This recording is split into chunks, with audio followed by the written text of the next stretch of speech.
Standard 5 Gujarati chapter 3 હું પતંગિયું મારા પિલ્લુનું। નીચેના પ્રશ્નોના એક એક વાક્યમાં ઉત્તર લખો। પહેલું પ્રશ્ન, લીમડાના પાન પર કાણા કેમ હતા? લીમડાના પાન પર કાણા કેમ હતા? તો લીમડાના પાન પર કાણા હતા કારણ કે પાન પરની ઈયળો તે પાન ખાતી હતી। ઈયળો પડી ગઈ હતી પાન પર, એટલે પાન પર કાણા હતા। ઈવા કેમ ઉદાસ થઈ ગઈ? ઈવાને મોટી પીળી પાંખોવાળું પતંગિયું ખૂબ ગમી ગયું, પરંતુ તે પતંગિયું ઉડી ગયું અને તેની સાથે બીજા કેટલાક પતંગિયા પણ ઉડી ગયા। આથી ઈવા ઉદાસ થઈ ગઈ। ઈવાને એક પતંગિયું ગમી ગયું હતું, તે પતંગિયું ઉડી ગયું એટલે એ ઉદાસ થઈ ગઈ। ધક્કો, ત્રીજો પ્રશ્ન, ધક્કો લાગવા છતાં પાંદડા પરથી ઈંડા પડી કેમ ના ગયા? તો ધક્કો લાગવા છતાં પાંદડા પરથી ઈંડા પડી ના ગયા કારણ કે ઈંડા પાંદડાને બરાબર ચોંટી રહેલા। કે જે ઈંડા હે એ પાંદડાને બરાબર ચોંટી રહેલા હતા એટલે। દ્વિજ અને ઈવા ક્યારે ક્યારે પિલ્લુની સંભાળ લેતા? તો દ્વિજ અને ઈવા રોજ સવારે અને સાંજે નિશાળે આવતા જતા પિલ્લુની સંભાળ લેતા। બ, પહેલું પ્રશ્ન, ઈવાને કયું પતંગિયું ખૂબ ગમી ગયું? તો ઈવાને મોટી પીળી પાંખોવાળું પતંગિયું ખૂબ ગમી ગયું। પાંદડા પર નાના નાના પીળા ટપકા જોઈ જેવું હતું તે શું હતું? કે પાંદડા પર નાના નાના પીળા ટપકા જેવું હતું તે શું હતું? તો પાંદડા પર નાના નાના પીળા ટપકા જેવું હતું તે ઈંડા હતા। શું હતું? ઈંડા હતા। દ્વિજે કોનું નામ પિલ્લું પાડ્યું? તો દ્વિજે ઈયળનું નામ પિલ્લું પાડ્યું, ઈયળનું નામ। કોશેટો, કોશેટો તૂટતા તેમાંથી શું બહાર આવ્યું? તો કોશેટો તૂટતા તેમાંથી જીવડું બહાર આવ્યું। પતંગિયાની 4 અવસ્થા લખો। પતંગિયાની 4 અવસ્થા લખવાનું હોય। પતંગિયાની 4 અવસ્થા, પહેલું ઈંડું, પહેલે ઈંડું આવે, પછી ઈયળ બને, પછી કોશેટો અને લાસ્ટમાં પતંગિયું બની જાય। નીચેના પ્રશ્નોના 2-3 વાક્યમાં ઉત્તર લખો। 2-3 વાક્યમાં ઉત્તર લખવાનું છે। પહેલો પ્રશ્ન છે, દ્વિજ અને ઈવા ફાટી આંખે શું જોઈ રહ્યા? તો એક સાંજે દ્વિજ અને ઈવાએ નિશાળેથી આવીને ખોખામાં જોયું તે પિલ્લુભાઈ શાંત જાણ્યા। તો કોશેટાનો રંગ ગાઢો થઈ ગયેલો અને તે ચૂપચાપ પડી રહેલો। તેઓ ફાટી આંખે આ દ્રશ્ય જોઈ રહેલા। કે ખોખામાં પિલ્લુભાઈ શાંત બેઠા હતા એટલે એ જોઈને ને એને કોશેટાનો રંગ ગાઢો થઈ ગયેલો હતો ને એને ચૂપચાપ પડી રહેલો હતો। તો આ દ્રશ્ય છે એ ઈવા ને દ્વિજે ફાટી આંખોથી જોઈ રહ્યા હતા। બીજો પ્રશ્ન, દ્વિજ અને ઈવા પિલ્લુની કેવી રીતે સંભાળ લેતા હતા? મતલબ કેવી રીતે એની દેખરેખ કરતા હતા? ભાળ લેતા? તો દ્વિજ અને ઈવા પિલ્લુના ખોખાને સાફ કરતા। એની દેખરેખ કેવી રીતે કરતા? તો પિલ્લુના ખોખાને સાફ કરતા અને તેના નવા પાંદડા ઉમેરાતા। રાત પડે વધુ એકવાર તપાસ કરીને સૂવા જતા। કોશેટો તૂટતા શું થયું? તેની કેવી સ્થિતિ હતી? કોશેટો તૂટતા તેમાંથી જીવડું બહાર આવ્યું। તે જીવડાને પાંખો હતી પણ તેની પાંખો ચોંટેલી હતી। નીચેના વિધાનોમાંથી ખરા વિધાનો સામે રાઈટ અને ખોટા વિધાનો સામે ક્રોસની નિશાની કરો. તો પતંગિયાના ઈંડા લખોટી જેવડા હતા, તો ગલત હે કે લખોટી જેવડા હતા. મીઠા લીમડા પર ઘણા બધા પતંગિયા હતા, તો રાઈટ હે. પાંદડા ખાઈને ઈયળ પહેલવાન બની ગયેલી, તો રાઈટ હે. દ્વિજે કોશેટાને દબાવીને તપાસ્યો, તો ગલત હે. કોશેટામાંથી પતંગિયું બહાર આવ્યું, તો રાઈટ હે. તો કોશેટામાંથી પતંગિયું બહાર આવ્યું, તો राइट है. आगे आनमें भी राइट रॉन्ग करवानो. पतंगिયું उड़तू उड़तू मीठा લીમડા पर जईने बैठू, तो राइट है. द्विज कड़वा લીમડામાં કૂણા પાન તોડી લાવ્યો, તો ગલત है. ઈવાએ ઈયળનું બિલ્લું નામ પાડ્યું, બિલ્લું, તો નહીં, ગલત है. કોશેટો એકદમ કઠણ હતો, તો રાઈટ है. પિલ્લું સુંદર મજાનું ગલુડિયું બની ગયેલું, તો ગલત है. દ્વિજ અને ઈવાએ પિલ્લુને કહ્યું ઉડી જા, તો એ બી ગલત है. ત્યારે તમને શું થાય? ક્રોસમાંથી વિકલ્પ પસંદ કરી ખાલી જગ્યામાં પૂરો. કે કેટલું સુંદર, મતલબ આ વાક્ય વાંચીને તમારે ડિસાઈડ કરવાનું હોય કે ત્યારે તમને શું થાય, તમારા મનમાં શું વિચાર આવે. કેટલું સુંદર, ચિંતા થાય, ઉદાસ થવાય, કેવું જોરદાર કે ગભરાઈ જવાય.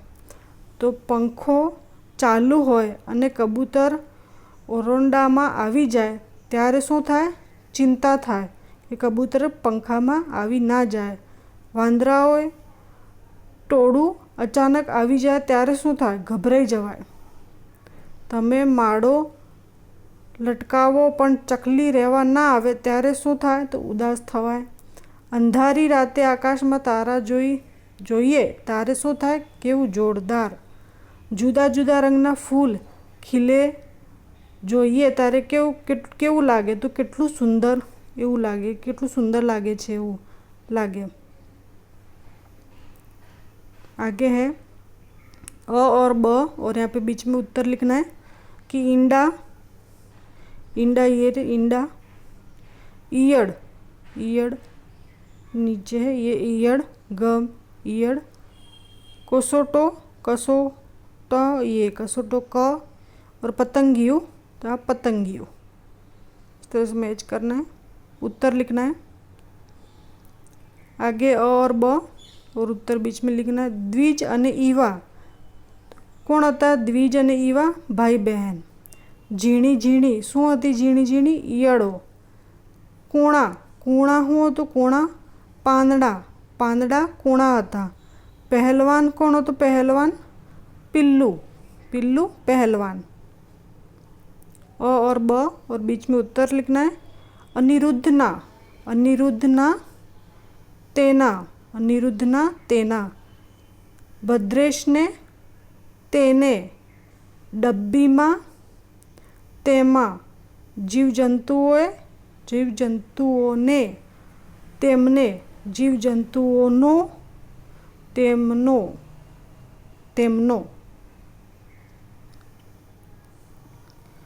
વાર્તા પ્રમાણે વાક્યોનો ક્રમ ગોઠવવો.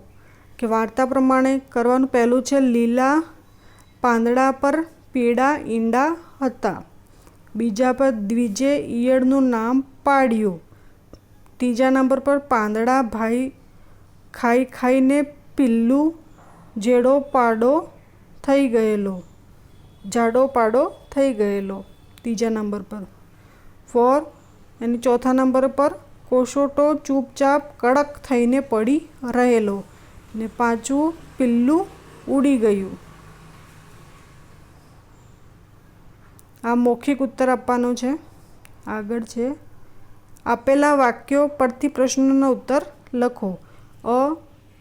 બીજ સવારે ઉઠતા વેત બંને મીઠા લીમડા પાસે પહોંચ્યા. બંને એટલે કેટલા વ્યક્તિ? બે વ્યક્તિ. મીઠા લીમડા પાસે કોણ પહોંચ્યું? તો દ્વિજ અને ઈવા પહોંચ્યા. આ લીમડાના પાનનો સ્વાદ કેવો હશે? તો મીઠો. ભાઈ બહેન લીમડા પાસે ક્યારે પહોંચ્યા? તો બીજી સવારે ઉઠતા વેત. ઉઠીને તરત જ ભાઈ બહેન લીમડા પાસે પહોંચી ગયા. નામ, સ્થળ और સમય લખવાનું છે. નામ બે હતા, ઈવા और દ્વિજ. સ્થળ કયું હતું? મીઠો લીમડો, મીઠો લીમડો. સમય બીજા સવારે. આગળ છે તે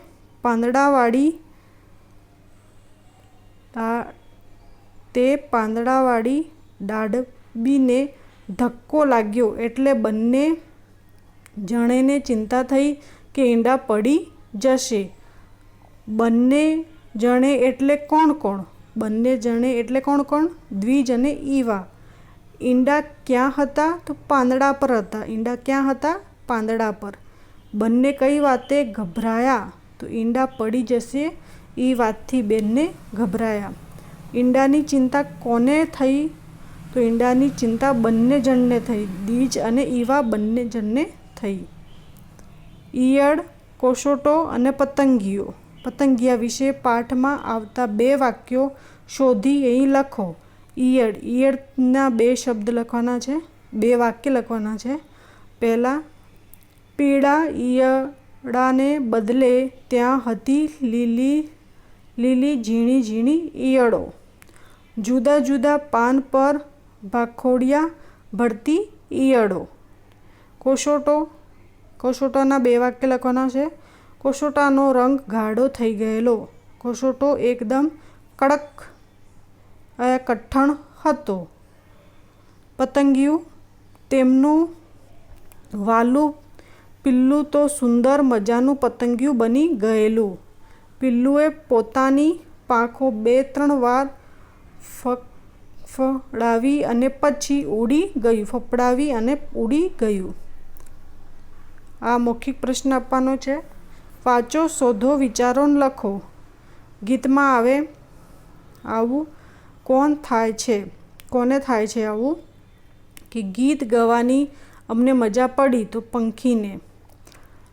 પછી અમારું વજન ઓછું થઈ ગયું તો વાદળ. અમે નાના મોટા તારા ઉછેર્યા તો માળી. પવન આવતા અમે નાચવા લાગ્યા તો પાન.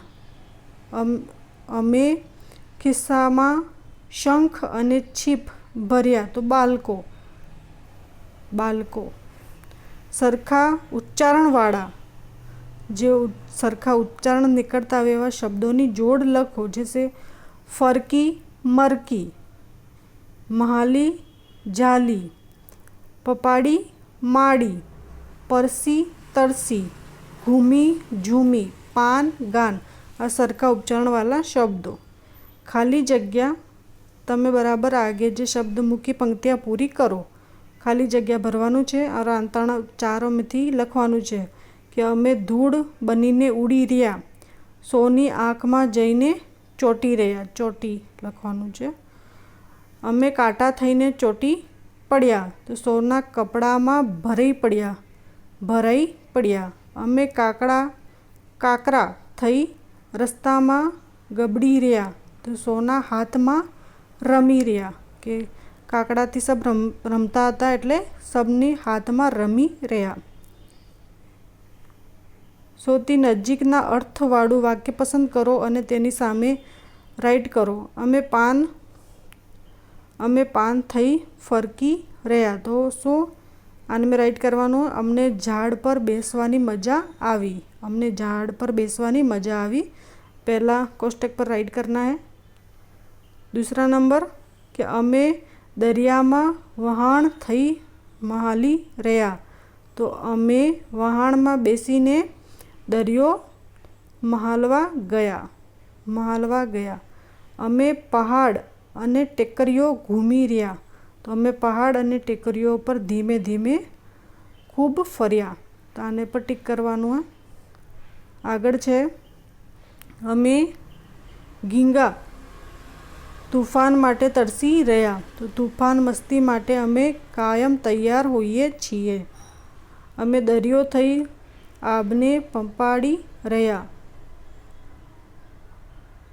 તો આનું શું આવશે? અમે મોજની છાલકથી આબને ગલી પર્યા કરીએ છીએ. ગલીપચ્ચી ગલીપચ્ચી કરીએ છીએ. અમે મોજની છાલકથી આભને ગલીપચ્ચી કરીએ છીએ. સાંભળો, વાંચો, શોધો, વિચારો, લખો. તમારા શિક્ષક નીચેના બંને ફકરા વાંચશે. શિક્ષક ફકરો બ. શિક્ષક ફકરો કયો? આ બ. વાંચે તેમ આવતા રેખાંકિત શબ્દોને લાગુ પડતો શબ્દ ફકરા અ માંથી જોઈ લખો.